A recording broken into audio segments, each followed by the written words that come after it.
Hey. Hello, this is Heather, Frugal Mama, here with Melissa, and we are having a Sunday morning coffee chat.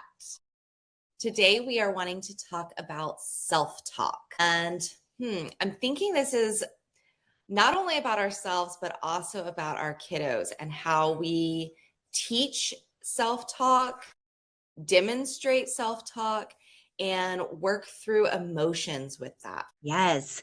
Good morning. Good morning. Yeah. And I think that it's also kind of sneaky. And what I mean by that is that okay, so starting with ourselves, um, it can be anything. So let's say, first thing in the morning when you look in the mirror and something crosses your mind that's negative, self-talk. And I guess that's, what is the definition of self-talk, right? So we're more gearing towards like those thoughts that come to your mind that are not positive. They're negative. They sneakily, that's why I say that they're kind of sneaky, get in there and you're like, where'd that even come from? So it's like, like I was saying, you first wake up in the morning and you're like, yeah, I need to work on that, whatever it might be. But they sneak in. And even with, so going into our children, like Hunter's new thing is when he gets frustrated when he's building something, he's like, I hate my life. Now, does he really hate his life? No. Does it sound kind of sad? A little bit, but I know that he's just frustrated. And I don't know. I mean, sometimes you're like, where are they even like come up with this? And he's like, no, I don't hate my life, Mom. I'm just frustrated. I'm like, okay. So then we've been talking and Why we breaking that say up. that? Yeah. Why do you say that then? And he's like, because I'm just frustrated. So maybe you hate the moment, but not the Hmm. life. Right. Because in the moment, something's frustrating. And things Yeah. can be frustrating. Can be frustrating. I mean, it is what it is. But I feel like it's important to look at how that affects you during the day. And that's why I call it sneaky, is because you might not even think like, oh, whatever, not a big deal. I have a muffin top. So what? I pointed out in the mirror. Yeah, except for throughout the day, now you're kind of like, I don't want to put on that shirt because it might be my favorite, but you know what I'm saying? Like it adds up. And it's like, we have to help our children. And the great thing I feel like is like, since they're so young, they haven't been exposed as much to the world and the negativeness, but still like it's starting, and it's like to help them have those tools to combat it, if that Mhm. makes sense. Yes, So is there, because everything we are thinking or saying, it all adds up. So it's not just a passive, I don't like the way I look today. It, like you said, it adds up. And so we're adding to that because maybe then we're like, I don't really feel like working out. I'm in that mood. And then we give excuses and it just builds and builds and builds. And then before you know it, your whole day has been negative.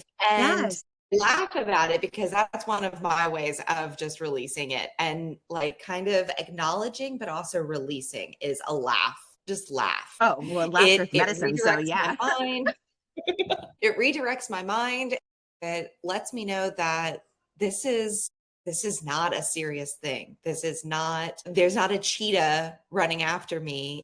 It's not, I'm not in danger. It's actually a funny thing that I'm thinking this. Let's move on. Let's redirect.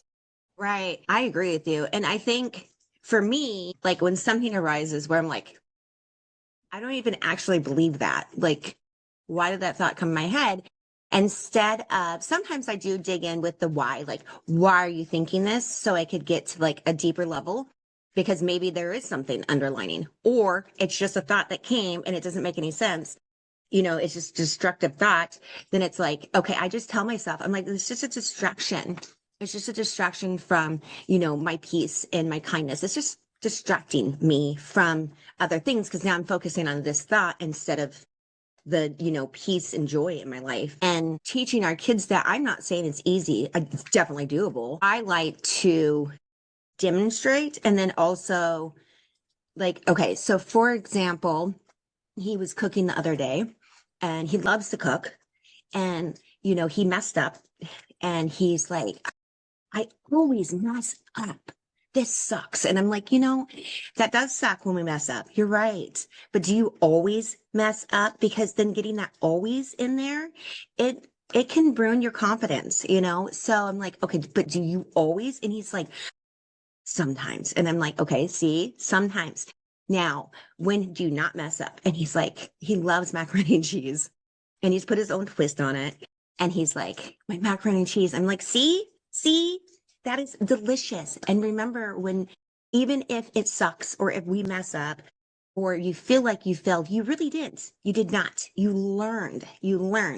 And I feel like, turning that around and being like, but you didn't, it might suck right now. It might taste sucky or it might feel like a mess up or it might feel like a failure.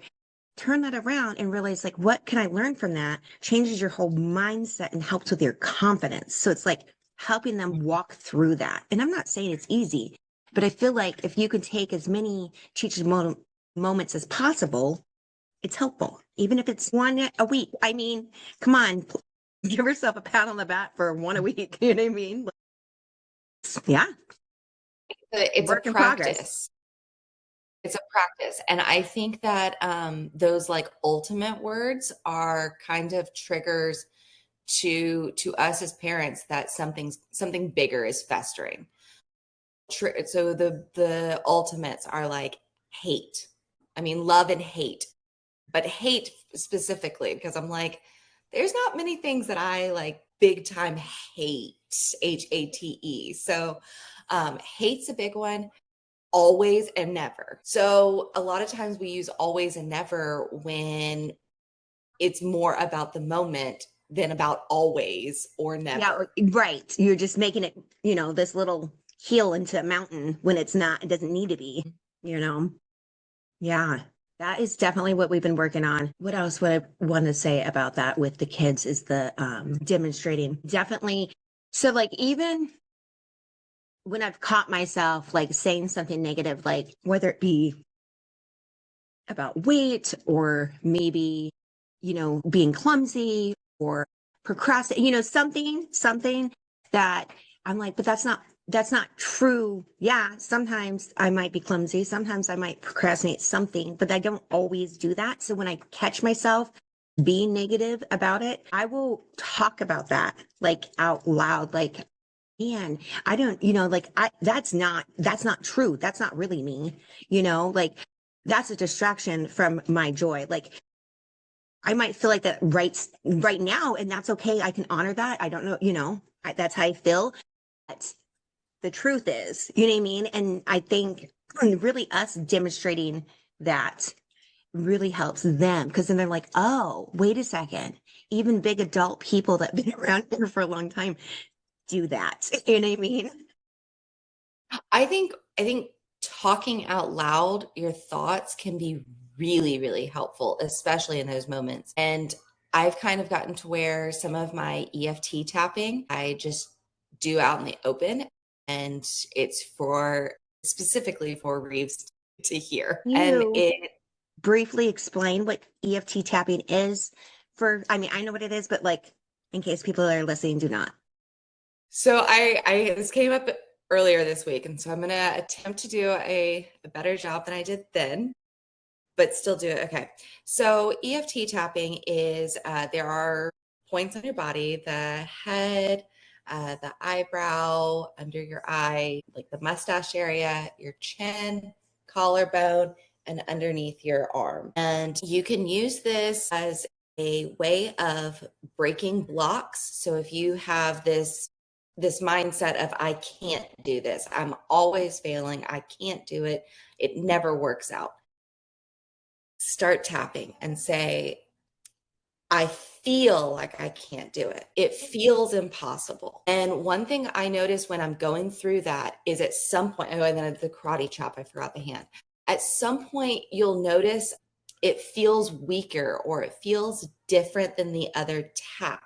And that's one thing I wanted to bring up in this is when I'm going through those taps and it feels different, to focus on that. And sometimes I have to go to a referral sheet and see what that's about. So the other day, I'll use a really specific example.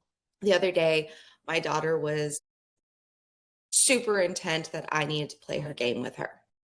Well, I had already played for an hour and I was done. I didn't want to play Roblox anymore. And she just kept on and it was really triggering me. And I just started tapping and I said, I deserve to choose the activity that I want to do. And I just went through it. I deserve to choose my activity. I deserve. And when I hit the top of my lip, it felt different. And unless you're doing it, I can't really explain the what feels different. It does. You'll notice it just feels different, like a softer or more painful, or it's a, not that a you're, release. It's like yeah. a release.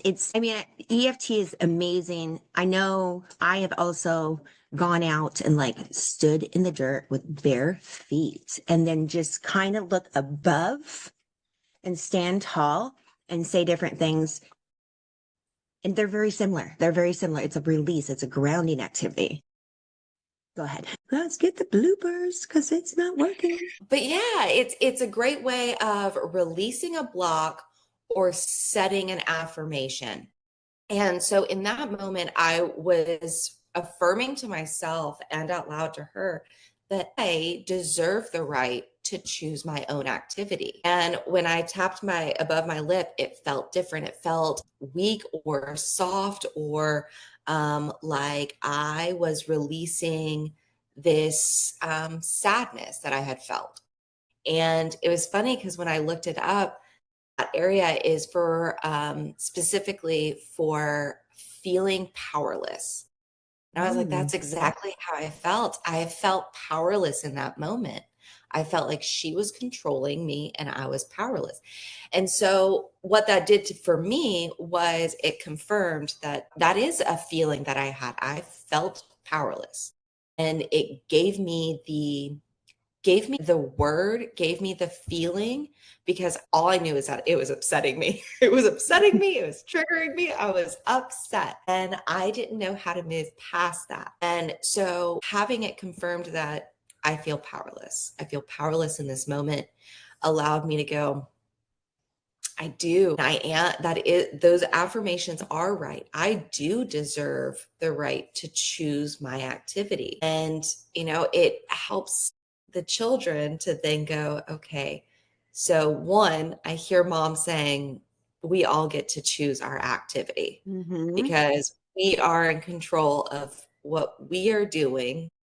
And as long as it's not hurting someone else, it's not interfering with this or that, yes, you get to choose your own activity. Then it went from being a triggered moment to a celebration, a release, a freedom, shine brighter. I get to choose my activity. And I love that. And I love that you took the time to like talk it out with her, or even like maybe we'll demonstrate it, right? And sometimes we don't necessarily always have to talk it out because you were more showing her. And sometimes I feel like it's even more powerful for them to see us go through the motions to try to calm our bodies, to switch from having those, whether it be negative thoughts or negative feelings arise. And, I say negative, but I don't always think that feeling powerless or being sad is negative. It's an emotion, right? That is telling us something. And so I don't think that's always negative though. Does that make sense? I feel like It's sometimes a go ahead. it's a difference. Yes. So I don't think that emotions are always on a scale or on a good to bad, but Yeah. different. It's good to have jealousy because you realize what you want. It's good to have anger because you realize your boundaries. So So true. those are all necessary emotions and feelings, but how we go about them, the constructive way that we deal with or approach or move past, move around our space. That's what's important.